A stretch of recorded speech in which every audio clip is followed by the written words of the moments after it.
வணக்கம் நண்பர்களே. இன்றைக்கி காலையில் பார்த்திங்கன்னா எந்திரிச்ச உடனே காட்டுக்கு வழக்கம் போல் நம்ம குட்டை மாடு எருமை கன்று இதெல்லாம் கட்டிட்டு வரலான்ட்டு போயிருந்தேன். மாடு எருமை கண்ணெல்லாம் கட்டிட்டு வந்துட்டேன். இது தனியாக தூரமாக போய் மேய்ஞ்சிட்டு இருந்தது. அதனால் கிட்ட பார்த்துட்டு போகலான்ட்டு வந்தேன். கட்டுத்தரைக்கு வந்த உடனே தீவனத்துக்காக வாத்து கோழி இது எல்லாமே என்னை துரத்திட்டு வந்துட்டு இருந்தது. இந்த வாத்து எல்லாமே நம்ம கொடுக்குறது தான். மணிலா வாத்து, கூஸ் வாத்து, நாட்டு வாத்து எல்லாமே கொடுத்துர்லான்ட்டு இருக்கேன். கோழி மட்டும் வளர்த்திக்கலாம் அப்படின்ட்டு. இது யாராவது தேவைப்பட்டுச்சுன்னா ஸ்க்ரீனில் தெரிகிற நம்பருக்கு கால் பண்ணுங்கள். நாட்டு வாத்து பார்த்திங்கன்னா ஒரு வாத்து 300 இது முட்டை விட்டுக்கிட்டு இருக்கிற வாத்து, பெரிய வாத்து. மணிலா வாத்துலாம் பார்த்திங்கன்னா ஒரு ஜோடி 800. கூஸ் வாத்து ஒரு ஜோடி 4000. அது மட்டும் இல்லை, அடுத்தது பார்த்திங்கன்னா 1 மாத குஞ்சுகள் அடுத்த வாரத்துலேருந்து நம்ம கொடுக்க ஆரம்பிக்கிறோம். நல்லா சைஸ் வந்துருச்சு. இது யாருக்காவது தேவைப்பட்டுச்சுனாலும் ஸ்க்ரீனில் தெரியும் நம்பருக்கு கால் பண்ணுங்கள். நிறையா பேர் கேட்டிருந்தீங்க, அது யார் அப்படின்னு சொல்லி. நம்பர் என்கிட்ட இல்லை, கொடுக்கும்போது சொல்லுங்கன்னு சொல்லியிருந்தீங்க. இதில் இருக்கிறது பார்த்திங்கன்னா ஒரு 70 to 80 குஞ்சு இருக்கும். எனக்கு கரெக்டாக தெரியல, அது எண்ணி பார்த்தா தான் தெரியும். நான் அப்படியே இன்குபேட்டரில் பொறிச்சதை இறக்கி விட்டுட்டேன். ஒரு அப்ராக்சிமேட்டாக 70 to 80 இருக்கும். அட்வான்ஸ் பண்ணுறவங்க இந்த வாரத்துலேருந்தே அட்வான்ஸ் பண்ணிக்கலாம். எடுக்கிறது பார்த்திங்கன்னா அடுத்த வாரத்தில் எடுத்துக்கலாம். 18ஆம் தேதி வந்துச்சுன்னா தான் 30 நாள் கம்ப்ளீட் ஆகுது. 30 நாளுக்கு முன்னாடி வேணாலும் எடுத்துக்கலாம். 30 நாளுக்கு அப்புறம் 1 நாள் 2 நாள் 3 நாள் கொஞ்சம் முன்ன பின்ன இருந்தாலும் சேம் அதே ஒரு பீஸ் 300 ரேட்டு தான். ஒரே ஒரு டைம் பார்த்திங்கன்னா லசோடா கொடுத்துருக்கு, சூப்பர் லசோடா கொடுத்துருக்கு. ஒரு 10 நாள்லேயே கொடுத்தாச்சு. நீங்கள் கொண்டுட்டு போய் இன்னொரு டைம் கொடுக்கணும். அதுக்கப்புறம் பின்னாடி கட்டுத்தரைக்கு வந்தேன். நம்ம சேவல் கேஜில் எந்த சேவல் அடுத்தது நம்ம பொட்டைக்கு மாற்றலாம் அப்படின்னு பார்க்குறக்காக வந்திருந்தேன்.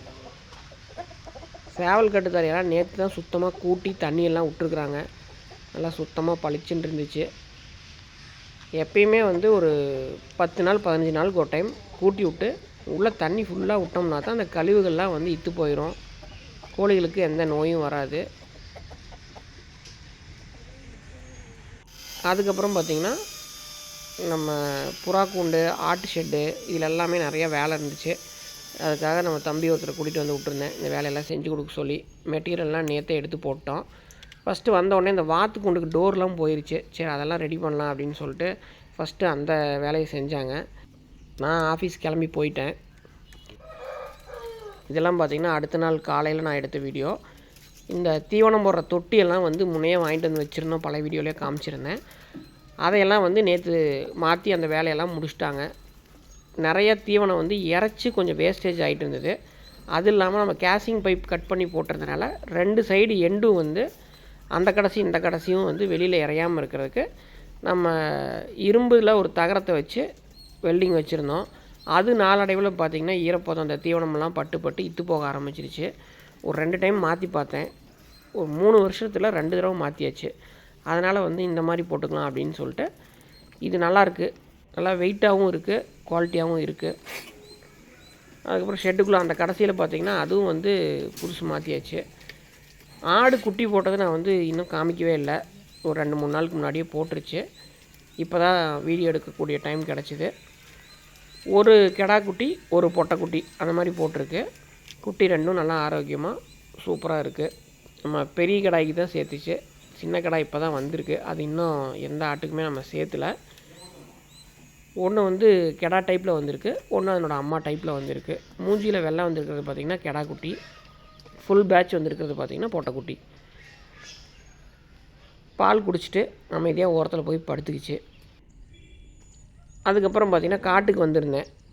காட்டுக்கு எதுக்காக வந்தேன்னு பார்த்திங்கன்னா கொஞ்சம் தகர ஷீட்லாம் இங்கே இருக்குது, அதை எடுத்துகிட்டு போகலாங்கிறதுக்காக வந்திருந்தேன்.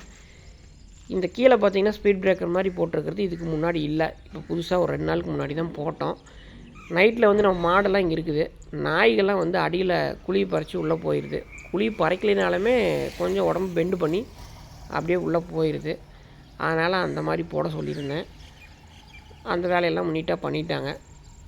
நாங்கள் தகர ஷீட் எடுத்துகிட்டு போகிறதுக்காக மாட்டு வண்டி ஓட்டிகிட்டு வந்திருந்தோம். டிராக்டரில் வைக்கப்புல் லோடு ஏற்றி அப்படியே நிறுத்தியிருக்கிறோம் டெய்லரில். அதனால் பார்த்திங்கன்னா மாட்டு வண்டியிலே சரி ஏற்றிட்டு போயிடலாம், அதெல்லாம் இறக்கி எப்போ ஏற்றுறது அப்படின்ட்டு மாட்டையே ஓட்டிகிட்டு வந்துட்டோம். மயில மாடு வண்டியில் விட்டோம்னா அமைதியாக நிற்கும். அந்த செவல மாடு நம்ம வண்டியில் பூட்டிட்டோம்னா ஒழுங்காக நிற்காது. காராம்பசு மாடு எப்போவுமே வண்டியில் பூட்டி விட்டால் அமைதியாக நின்றுக்கும். அதனால் அமைதியாக நிற்கிற மாட்டையும் நம்ம ஓட்டிகிட்டு வந்துடலான்ட்டு மயில மாட்டையும் காராம்பசு மாட்டையும் வண்டியில் பூட்டி ஓட்டிகிட்டு வந்துட்டோம். 2 மாடுமே 2 பக்கமே போகும். எந்த பக்கம் வேணாலும் நம்ம வண்டியில் பூட்டிக்கலாம். அதுக்கப்புறம் பார்த்திங்கன்னா சீட்லாம் எடுத்து வண்டியில் லோடு பண்ணியாச்சு. ஒரு 10 சீட்டாட்டு இருந்தது. இது நம்ம எங்கே யூஸ் பண்ண போகிறோன்னு பார்த்திங்கன்னா, புறா கூண்டு ஒன்று ரெடி பண்ணலான்னு இருக்கோம். அந்த புறா கூண்டுக்கு மேலே வந்து டாப்புக்கும் மற்ற கோழி கூண்டுக்கும் யூஸ் பண்ணலாம் அப்படின்ட்டு. அதுக்கப்புறம் கட்டுத்தரைக்கு வந்து எல்லாத்தையும் இறக்கி வச்சுட்டு புறா கூண்டு தூக்கி மேலே வைக்கணும். அதாவது புறா ரேக்கு இதை வச்சு சுற்றி வந்து நம்ம ஷீட்டில் அடிச்சிடலாம் அப்படின்ட்டு தான் பிளான் பண்ணியிருக்கிறோம். இது கிட்டத்தட்ட வாங்கிட்டு வந்து நம்ம வச்சு 1.5 வருஷத்துக்கு மேலே ஆகுது. நம்ம யூஸ் பண்ணாமே வச்சுருந்தோம். நம்ம மோட்டர் ரூம் மேலே தூக்கி ஹைட்டில் வச்சிடலாம் அப்படின்ட்டு எடுத்துகிட்டு வந்து கிட்ட வச்சிட்டோம். கீழேருந்து மேலே தூக்க முடியாதுங்கிறனால நம்ம தென்னம்பட்டை அரைக்கிற மிஷின் வண்டியில் மாட்டி ரெடியாக வச்சுருந்தது ஓட்டிகிட்டு, சரி அது மேலேயே தூக்கி வச்சு அப்படியே தூக்கிக்கலாம் அப்படின்ட்டு அது மேலேயே வச்சு நம்ம ஹைட்ராலிக் மேலே ஏற்றி விட்டதையும் மேலே தூக்கிடுச்சு. இதுக்கப்புறம் நம்ம ஈஸியாக மேலே தூக்கிடலாம். அதே மாதிரி நாங்கள் 2 பேர் கீழே சப்போர்ட் பண்ணி கொடுத்ததையும் 2 ரேக்கும் தூக்கி மேலே வச்சாச்சு. இதில் நம்ம என்ன மாதிரியான புறாக்கள் விடுறோன்னு பார்த்திங்கன்னா, ஒரிஜினல் ப்ரீடு ரோமர் வந்து கொஞ்சம் நல்லா குவாலிட்டியாக வாங்கிட்டு வந்து விட்லான்ட்ருக்கிறேன். இது பார்த்திங்கன்னா வாத்துக்கூண்டு நேற்று வேலை செஞ்சுருந்தாங்கன்னு சொல்லியிருந்தேன். அதுதான் கீழெல்லாம் பாருங்கள், அந்த ஆங்கிலெலாம் மாற்றி அந்த வேலையெல்லாம் முடித்து பர்ஃபெக்டாக இருக்குது. அதுக்கப்புறம் வெளியில் கட்டுத்தர போட்டுருக்கிற சேவலை பார்க்கலாம் அப்படின்ட்டு வந்தேன்.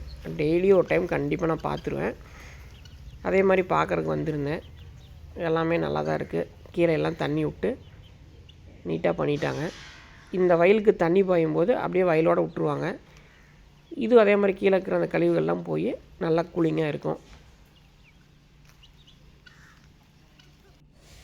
அதுக்கப்புறம் நம்ம செவலக்கிடாரி பார்த்தேன். மாடெல்லாம் காட்டுக்கு மேய்ச்சலுக்கு போயிடுச்சு. செவலக்கிடாரி எப்பவும் போல் கிட்ட போன உடனே நீவிட சொல்லி கிட்ட வந்து நின்றுச்சு. அவ்வளோதான் நண்பர்களே இந்த வீடியோ. அடுத்த வீடியோவில் சந்திக்கிறேன். நன்றி.